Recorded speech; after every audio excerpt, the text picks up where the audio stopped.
मैं तेलंगाना की आवाम का भी शुक्रिया अदा करता हूं कि हमने उनसे अपील की थी कि जहां तक हो सके बीजेपी की कामयाबी को रोकें। उन तमाम हजरात का मैं तहे दिल से शुक्रगुजार हूं कि जिन्होंने खामोशी से इस मुहिम को चलाया, जिन्होंने आगे बढ़कर ये कोशिश की कि बीजेपी के बढ़ते हुए ख़दमों को तेलंगाना में या उनकी कामयाबी को रोका जा सके। मैं उनका भी शुक्रिया अदा करता हूं। ऐसा लगता है कि उनके पास मैजिक नंबर नहीं आएगा जो 272 का नंबर है, और ये इस बात का ये इसलिए नतीजा आया क्योंकि 10 साल में बीजेपी ने जो नफ़रत की सियासत की थी उससे आज लोग तंग आ चुके हैं। बीजेपी ने जो बड़े बड़े ख्वाब दिखाए थे और वो तमाम के तमाम वो ख्वाब झूठे थे, तो नौजवान इस बात को महसूस कर लिया कि बीजेपी बेरोज़गारी उनका मुक़द्दर बना चुकी है। किसान परेशान था, दलित और ख़ास तौर से जो लोग संविधान को चाहने वाले हैं वो इस बात को महसूस कर चुके थे कि मोदी ने जो 400 पार की बात की वो सिर्फ बाबा साहब अम्बेडकर के संविधान को ख़त्म करने के लिए की है। अब अगर मोदी जी सरकार बनाएंगे तो उनको पार्लियामेंट में बैसाखियों के सहारे आना पड़ेगा, उनको पार्लियामेंट में बैसाखियों के सहारे आना पड़ेगा, और वो भी बड़ा अच्छा नज़ारा होगा देखने के लिए, क्योंकि 400 पार, बल्कि माशाल्लाह से इतने जो आप लोग यहाँ पर जमा हैं, आप लोगों ने भी कहा था एक एक का नाम अगर लेके बोलूँ 450, किसी ने कहा 400। 10 साल का इनकी नाकारकर्दगी, इनके झूठे वादे, जो सुनो भाई सुनो, जो नेशनलिज्म के नाम पर उन्होंने जो धोखा दिया और चीन के बारे में नरम रवैया, बेरोजगारी, किसान, महंगाई, और जो प्राइम मिनिस्टर और बीजेपी की तरफ से जो कम्युनल अगली कैंपेन चलाया गया, उसका नतीजा आज आप देख रहे हैं। उसका नतीजा आज आप देख रहे हैं। जैसा हैदराबाद में वाहियात किस्म का कैंपेन बीजेपी ने चलाया, बिल्कुल वाहियात किस्म का, उससे बढ़कर ज़्यादा वाहियात नरेंद्र मोदी ने कैंपेन करवाया। बस ऐसा दिख रहा था कि इस देश में मोदी की नज़र में सिर्फ मुसलमान ही वोट देने वाले हैं, कोई दूसरा देने वाला नहीं है। हर भाषण में उन्होंने एक एक चुन चुन के इस तरह की वाहियात बातें की, और तारीख उनके भाषण को हमेशा याद रखेगा। हैदराबादी ज़बान में तो मस्ती चढ़ गई थी, देखो आप बोलते नहीं, वो सब आप कल से देखो आप क्या क्या होने वाला। ये जो गर्दन मोटी हो गई थी ना सबकी कि हम ही बोले तो सब सही है, और माशाल्लाह से आप लोग तो उसको प्रमोट भी किए, एक एक आदमी प्रमोट किया उसको। माने मेरे को, जब मैं अभी टीवी देख रहा था अकबर के साथ, हम अकबर जो है काफ़ी उनका बारीक देखते हैं, उन्होंने 4-5 चैनल दिखाए। मैं बोला क्या दिखा रहे, तो बोले देखो एंकर की, देखो आप चेहरे पे कितनी तकलीफ है। 5-6 एंकरों को देखा मैं, इतनी तकलीफ क्यों है आपके एंकर्स को? अरे खुशी मनाइए, देश की जनता का फैसला है। आपके घर में तो चिराग जल रहा है ना, या कुछ आपको तो नुकसान हो गया, मेरे को नहीं मालूम। एक एक एंकर इतना ऐसा उदास लग रहा है कि भाई ऐसा दिख रहा है कोई घर में उनके कुछ हो गया, हादसा हो गया। पब्लिक का वर्डिक्ट है। हम उम्मीद करते हैं कि पूरे एंकर्स को रात में अच्छी नींद आएगी। आप देख रहे हैं देश लाइव, देश की आवाज।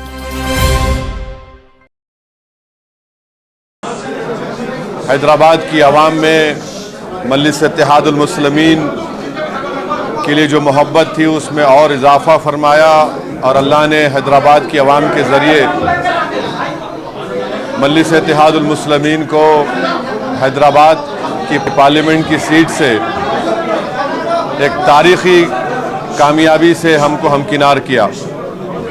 मैं हैदराबाद की पार्लिमानी हल्के की आवाम का शुक्रगुजार हूँ कि उन्होंने यहाँ से अपने इत्तेहाद और अपनी मोहब्बत की बुनियाद पर 5वीं मरतबा यहाँ से मजलिस के उम्मीदवार को कामयाब किया। मैं तमाम आवाम का शुक्रगुजार हूँ, ख़ास तौर से ख़वातीन का, महिलाओं का, कि उन्होंने अपने वोट से और अपनी मोहब्बतों से यहाँ से एक तारीख़ी कामयाबी MIM पार्टी को दिलवाई। मैं शुक्रिया अदा करना चाहूँगा तमाम उन गयूर नौजवानों का और ख़ास तौर से फ़र्स्ट टाइम वोटर्स का, और साथ ही साथ हमारे बुज़ुर्गों का कि उनकी सरपरस्ती शामिल हाल रही, और जो यहाँ के मोअज़्ज़िज़ लोग हैं, उलमाए कराम हैं, मैं उनका भी शुक्रिया अदा करता हूँ, और हर तबक़े के से ताल्लुक़ रखने वाले अफराद का मैं शुक्रिया अदा करता हूँ। और मैं हमारी पार्टी के तमाम मेंबर्स का, बूथ प्रेसिडेंट्स का, हमारे पूरे MLAs का, म्युनिसिपल कॉरपोरेटर्स का, और जिन्होंने उस कड़ी धूप में इस कैंपेन को चलाया, मैं एक एक का शुक्रिया अदा करना चाहूँगा। और हम तमाम की इज्तिमाई मेहनत और की वजह से एक तारीख़ी कामयाबी हमको हैदराबाद के पार्लिमानी हलक़े से मिली है। तो मैं इंशाअल्लाह कोशिश करूँगा, जस्तजू करूँगा कि जो भरोसा मुझ पर आपने क़ायम किया है, पहले से ज़्यादा हम लोग मेहनत करेंगे हैदराबाद की पार्लियामेंट की के यहाँ पर डेवलपमेंट करवाने के लिए। और मैं साथ ही साथ शुक्रिया अदा करना चाहूँगा औरंगाबाद की आवाम का, और उन्होंने इम्तियाज़ जलील साहब के हक़ में अपने वोट का इस्तेमाल किया। अभी वहाँ पर काउंटिंग चल रही है, मगर जो भी अल्लाह का फ़ैसला होगा वो आवाम का फ़ैसला है, हम उसको कबूल करते हैं। और मुझे उम्मीद है कि इंशाअल्लाह ताला ना इम्तियाज़ जलील साहब, ना वहाँ के मजलिस के तमाम हमारे एक्स कॉरपोरेटर्स, वहाँ के ज़िम्मेदारान, उनके हौसले बुलंद रहेंगे। यकीनन हमारी ऐन ख्वाहिश के मुताबिक वहाँ पर नतीजा नहीं आ रहा है, तो मुझे यकीन है कि अक्टूबर में जब असम्बली के इलेक्शन होंगे, हम इंशाअल्लाह ताला ये कोशिश करेंगे कि औरंगाबाद में जो हमको कामयाबी नहीं मिली, हम इंशाअल्लाह ताला असम्बली के इलेक्शन में आज जो हमको कामयाबी नहीं मिली उसको हम असम्बली के इलेक्शन में कामयाबी हासिल करेंगे, और महाराष्ट्र के असम्बली इलेक्शन में हम लोग पहले से ज़्यादा ताकत से लड़ेंगे। साथ ही साथ मैं किशनगंज के अवाम का भी शुक्रिया अदा करूँगा कि जिन्होंने MIM पार्टी के हक़ में अपना वोट दिया, और जो हमारी कमज़ोरियाँ हैं हम कोशिश करेंगे उसको दूर करने के लिए। मैं साथ ही साथ PDM की हमारी पल्लवी पटेल, हमारी बहन का, उनकी माता का, उनकी माँ का, पंकज भाई का, और उनके तमाम अपना दल के ज़िम्मेदारों का भी शुक्रिया अदा करूँगा कि हमने वहाँ पर भी जाकर PDM के लिए कैंपेन चलाया है, और हमारा ये PDM से जो हमारा ताल्लुक़ है वो जारी रहेगा। और इंशाअल्लाह ताला ये हमारी कोशिश थी और हम कोशिश को जारी रखेंगे। मैं तेलंगाना की आवाम का भी शुक्रिया अदा करता हूँ कि हमने उनसे अपील की थी कि जहाँ तक हो सके BJP की कामयाबी को रोकें। उन तमाम हजरात का मैं तहे दिल से शुक्रगुज़ार हूँ कि जिन्होंने खामोशी से इस मुहिम को चलाया, जिन्होंने आगे बढ़कर ये कोशिश की कि BJP के बढ़ते हुए ख़दमों को तेलंगाना में या उनकी कामयाबी को रोका जा सके। मैं उनका भी शुक्रिया अदा करता हूँ। अब दूसरी बात यह है कि मुल्क की आवाम ने एक फ़ैसला दिया है। अब ये बात तो वाज़ेह हो चुकी है कि BJP को अभी काउंटिंग चल रही है, ऐसा लगता है कि उनके पास मैजिक नंबर नहीं आएगा जो 272 का नंबर है। और ये इस बात का ये इसलिए नतीजा आया क्योंकि 10 साल में BJP ने जो नफ़रत की सियासत की थी उससे आज लोग तंग आ चुके हैं। BJP ने जो बड़े बड़े ख्वाब दिखाए थे और वो तमाम के तमाम वो ख्वाब झूठे थे, तो नौजवान इस बात को महसूस कर लिया कि BJP बेरोज़गारी उनका मुक़द्दर बना चुकी है। किसान परेशान था, दलित और ख़ास तौर से जो लोग संविधान को चाहने वाले हैं वो इस बात को महसूस कर चुके थे कि मोदी ने जो 400 पार की बात की वो सिर्फ बाबा साहब अम्बेडकर के संविधान को ख़त्म करने के लिए की है। तो ये एक जो वर्डिक्ट आया है, अब अगर मोदी जी सरकार बनाएंगे तो उनको पार्लियामेंट में बैसाखियों के सहारे आना पड़ेगा। उनको पार्लियामेंट में बैसाखियों के सहारे आना पड़ेगा और वो भी बड़ा अच्छा नज़ारा होगा देखने के लिए, क्योंकि 300-400 पार, बल्कि माशाल्लाह से इतने जो आप लोग यहाँ पर जमा हैं। आप लोगों ने भी कहा था एक एक का नाम अगर लेके बोलूँ 450, किसी ने कहा 400। तो अंग्रेज़ी में एक कहावत है, you will have to eat the crow now, माने आपको कौवा खाना पड़ेगा। तो अब नहीं मालूम खाएंगे नहीं खाएंगे, मगर कहावत है। किसी एक माशाल्लाह एक साहब ने तो जो बड़े अपने आप को माहिर कहते हैं, उन्होंने कहा कि हैदराबाद हम नहीं जीतेंगे। खैर अल्लाह जो चाहता है वही होता है। तो तीसरी बात, अहम बात यह है कि अगर ऐसा मौका आता है कि देश के तीसरी मर्तबा प्रधानमंत्री वज़ीर आज़म नरेंद्र मोदी नहीं बनेंगे, अगर उसमें हमारी ज़रूरत पड़ी तो हम यकीनन उसमें साथ देंगे, क्योंकि हमने एक पब्लिकली एक स्टैंड लिया है कि हम बीजेपी को रोकेंगे। और चौथी बात यह है कि हम नरेंद्र मोदी से ये बताना चाह रहे हैं कि आप देखो ये नतीजा क्यों आया। उनको सेल्फ इंट्रोस्पेक्शन करने की ज़रूरत है और हम उम्मीद करते हैं कि पिछले 4 साल से जो लोग जेलों में सड़ रहे हैं उनकी फ़ौरन रिहाई अमल में लाई जाएगी क़ानूनी तरीक़े से। क्योंकि याद रखिए कि अगर आप कमज़ोर पे जुल्म करेंगे तो उस कमज़ोर की तकलीफ़ को ऊपर वाला सुनने वाला है। तो अब नहीं मालूम कि फाइनल काउंटिंग होने के बाद कितने सीट बीजेपी लाएगी, मगर मुझे लगता है कि इंशाअल्लाह ताला वो मैजिक नंबर बीजेपी नहीं लाएगी। और क्या होगा, कल क्या होगा, परसों क्या होगा, तो ये हमारा इनिशियल रिएक्शन है। मैं आपके ज़रिए से रेवंत रेड्डी को मुबारकबाद देता हूँ कि उनकी पार्टी 8 लोकसभा सीट पर कामयाबी हासिल की और महबूब नगर में भी हमने भी कोशिश की, कुछ 3000 वोट चिल्ला वोट से उनको कामयाबी नहीं मिली। सिकंदराबाद में मेजॉरिटी कम हुई है और अफसोस की बात यह है कि बहुत से मुकामात पर पार्लियामेंट कॉन्स्टिट्यूंसी में खोल दो प्रमोद है तो बहुत से मुकामात पर हम ये देखे हैं कि टीआरएस के लोग ओपनली बीजेपी को सपोर्ट कर रहे थे। ये भी आवाम के सामने आ गया। ये क्यों किए मेरे को नहीं मालूम। ये एज अ पॉलिटिकल स्ट्रेटजी उनकी बहुत गलत स्ट्रेटजी थी। अब इसका क्या खमियाजा उनको अदा करना पड़ेगा वो जानते हैं, मगर ये बात फैक्ट है। तो ये 4-5 चीज़ें मुझे आप तक कहना था। अब आपके पास कोई सवाल एक सुनिए, आपके पास 5 से 10 मिनट का वक़्त है। मेरे को नमाज़ पढ़ना है मगरिब की, बशीर साहब को भी पढ़ना है और मगरिब का नमाज का वक्त जल्दी ख़त्म हो जाता। तो आराम से एक एक करके। अब एनडीए को कम आया ना, बीजेपी को पार्टी इसको मेजॉरिटी नहीं आया, आप सोचते हैं कि इंडिया बाय डिफॉल्ट इसको किसको बुलाना चाहिए? अभी इसको ऊपर तो खुद का मेजॉरिटी आया नहीं। देखिए नहीं, देखो राम, ऐसा है ना कि अभी तो फाइनल काउंटिंग ख़त्म नहीं हुई, अभी भी चल रही है काउंटिंग। नहीं, काउंटिंग होने के बाद क्या होगा जब बोल सकते हैं हम, अभी बहुत जल्दी होगा। हम इंडिया अलायंस का हिस्सा नहीं है। अगर ऐसा सिचुएशन अराइव होता है जहां पर एक नॉन बीजेपी का आदमी, नॉन एनडीए का आदमी या महिला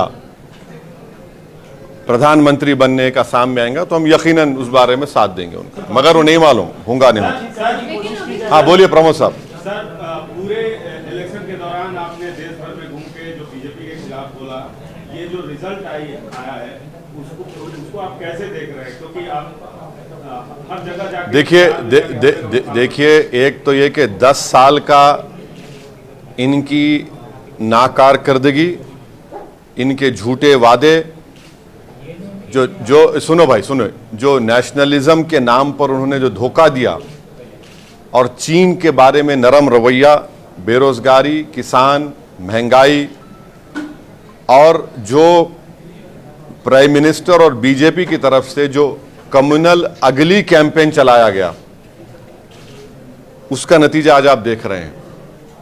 उसका नतीजा आज आप देख रहे हैं। जैसा हैदराबाद में वाहियात किस्म का कैंपेन बीजेपी ने चलाया, बिल्कुल वाहियात किस्म का, उससे बढ़कर ज्यादा वाहियात नरेंद्र मोदी ने कैंपेन करवाया। बस ऐसा दिख रहा था कि इस देश में मोदी की नजर में सिर्फ मुसलमान ही वोट देने वाले हैं, कोई दूसरा देने वाला नहीं है। हर भाषण में उन्होंने एक एक चुन चुन के इस तरह की वाहियात बातें की और तारीख उनके भाषण को हमेशा याद रखेगा। मैं बार बार आपको ये बात कहता रहा कि 400 सीट का मतलब एक ही है कि या तो संविधान को बदलने की तैयारी थी जिससे आरक्षण खत्म हो जाएगा, और सुनिए, या फिर बेसिक स्ट्रक्चर को खत्म कर देना। और आर्टिकल 29-30 के तो बीजेपी बरसों से खिलाफ है, जो कल्चर का प्रोटेक्शन और माइनॉरिटी के एजुकेशन इंस्टीट्यूट को प्रोटेक्ट करने का राइट देता है। तो ये है, संविधान अगर रहेगा तो इससे सबको फायदा है ना। एक डॉक्यूमेंट है, उसमें फंडामेंटल राइट्स है, और हमेशा शुरू से आरएसएस देख लीजिए आप, पिछले 90 साल से आरएसएस हमेशा कॉन्स्टिट्यूशन को अटैक करती है। आवाम का फैसला है, आवाम का फैसला है, उसको उसकी इज्जत करनी चाहिए, रेस्पेक्ट करनी चाहिए। मुझे उम्मीद है कि वो रेस्पेक्ट करेंगे। मेरे को नहीं मालूम, देखिए मैं उसका अलायंस का हिस्सा नहीं हूं, मैं उसका जवाब नहीं दे सकता। नहीं, मैं पॉलिटिकल पंडित नहीं हूं, पंडित आप हैं महाराज। एक बात याद रखिए, आप लिख के रख लीजिए, अब देश में प्रोटेस्ट होगा, इसको आप नहीं रोक सकेंगे। आप देखेंगे किसान का एक मामला है, महाराष्ट्र में मराठा रिजर्वेशन है, ये सब चीजें हैं। आप किसी को, अगर आप बिल्ली को भी अगर आप एक कमरे में बंद करके ढक लेंगे ना दीवार की तरफ, तो बिल्ली कमरे में भागेगी, मगर एक वक्त आएगा बिल्ली अपना प्रोटेक्शन खड़े हो जाएगी। तो ये 10 साल का ये उनका नतीजा, और खास तौर से 5 साल में जो उनका रवैया रहा है, तो बैसाखियों का आप लिटरल मीनिंग मत ले लीजिए। मैं कैसा बोलूंगा, मैं उस पार्टी का नहीं हूं भाई, मैं उस पार्टी का नहीं हूं, मैं नहीं बोल सकता सवाल। मैं केसीआर की भी इज्जत करता हूं, करते रहूंगा, उसमें उससे इज्जत करने में बुरी बात क्या है? नहीं, सुनिए, अरे देखिए ना कि ये मैं इंडिया अलायंस का हिस्सा नहीं हूं। आप ये समझ रहे मेरी इज्जत नहीं है अभी? फिर बाहर क्या बात है? 3,47,000 से हैदराबाद की आवाम ने हमको कामयाब किया, ये सबसे बड़ी इज्जत दौलत है मेरे लिए। अब मैं देखिए, ये मेरे लिए बहुत काफी है। जैसा हमेशा मैंने कहा कि हमारी गरीबी में शाही है। देखिए, मैंने शुरुआत में ही आपके पूछे बगैर इस बात को कह दिया कि हमारी पार्टी ने पब्लिकली इस बात को डिक्लेयर किया कि अगर नॉन बीजेपी, नॉन एनडीए का कोई शख्स प्राइम मिनिस्टर बनने की कोशिश कर रहा है या बन सकता है, तो यकीनन हम उसकी तायीद करेंगे। मगर अभी काउंटिंग चल रही है, और काउंटिंग मुकम्मल होने के बाद आपको पता चलेगा। खास तौर से बीजेपी वो 272 का मैजिक नंबर क्रॉस करती है, टच करती, नहीं मालूम, मगर मुझे लगता है कि वो नहीं कर पाएगी। एक बात तो साबित हो गई ना कि इस देश में मुस्लिम वोट बैंक नाम की कोई चीज कभी थी ना कभी रहेगी।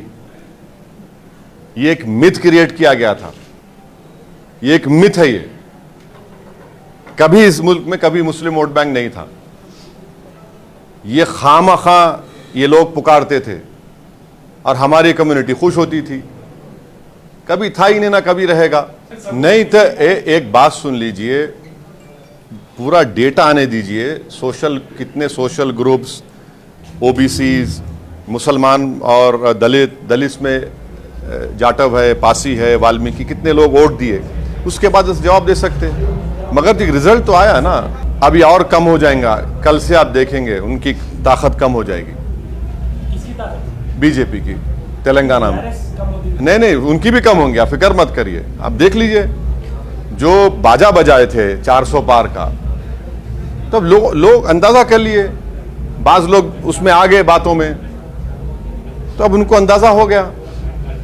आप कल से देखेंगे कि कल से पूरा जितना बुखार था ना, बुखार था या जो क्या बोलते वो तेलुगु में क्या बोलते हैं, नहीं भानुमति क्या बोलते उतारते ना वो,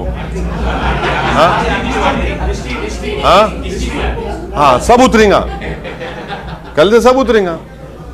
अब ठेठ हैदराबादी जबान में तो मस्ती चढ़ गई थी, देखो आप बोलते नहीं, वो सब आप कल से देखो आप क्या क्या होने वाला। ये जो गर्दन मोटी हो गई थी ना सबकी कि हम ही बोले तो सब सही है, और माशाल्लाह से आप लोग तो उसको प्रमोट भी किए, एक आदमी प्रमोट किया उसको।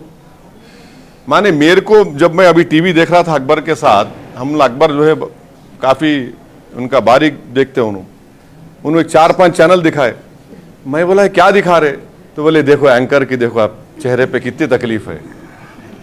5-6 एंकरों को देखा मैं, इतनी तकलीफ क्यों है आपके एंकर्स को? अरे खुशी मनाइए, देश की जनता का फैसला है। आपके घर में तो चिराग जल रहा है ना, या कुछ आपको तो नुकसान हो गया, मेरे को नहीं मालूम। एक एंकर इतना ऐसा उदास लग रहा है कि भाई कि ऐसा दिख रहा है कोई घर में उनके कुछ हो गया, हादसा हो गया। पब्लिक का वर्डिक्ट है। हम उम्मीद करते हैं कि पूरे एंकर्स को रात में अच्छी नींद आएगी, अगर नहीं आएगी तो फिर आप कुछ इंतजाम करिए। इस इलेक्शन कैंपेन में कई सारे इंसान हैदराबाद शहर में आपके खिलाफ नहीं पूरे के पूरे हैदराबाद को ही आ गए थे, और हैदराबाद की आवाम बोली हौरे,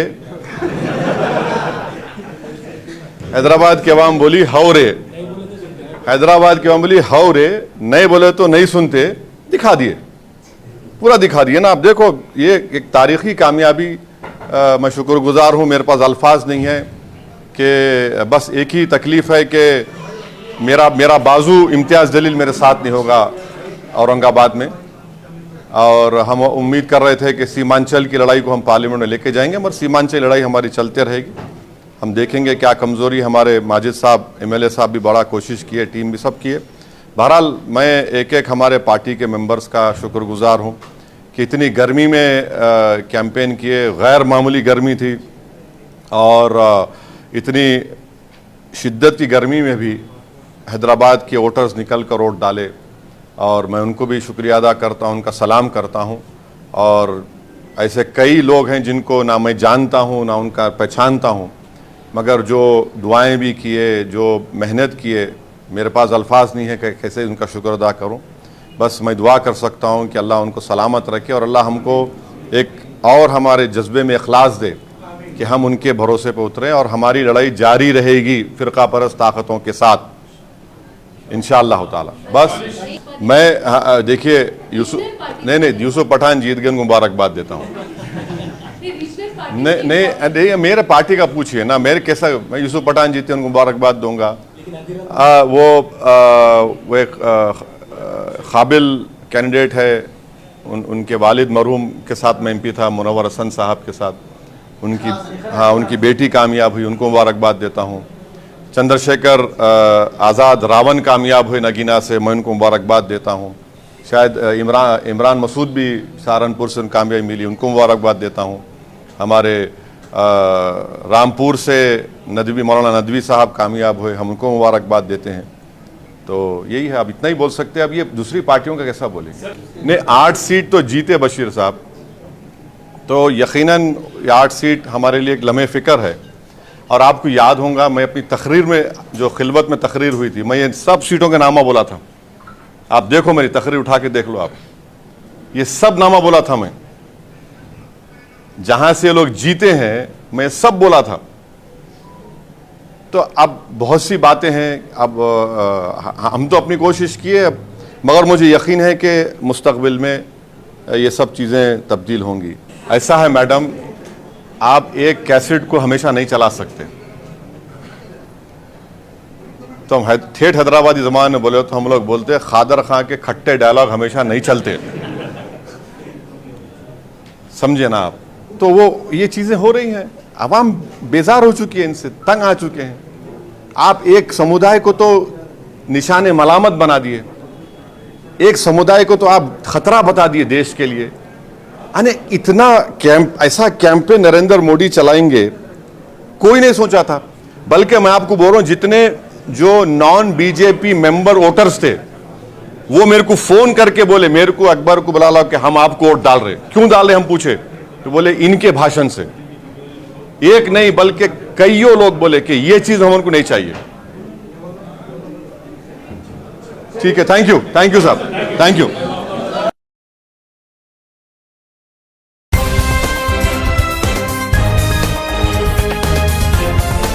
देश और दुनिया की तमाम छोटी और बड़ी खबरों के लिए हमारे चैनल को सब्सक्राइब करना न भूलें और बेल का बटन जरूर दबाएं।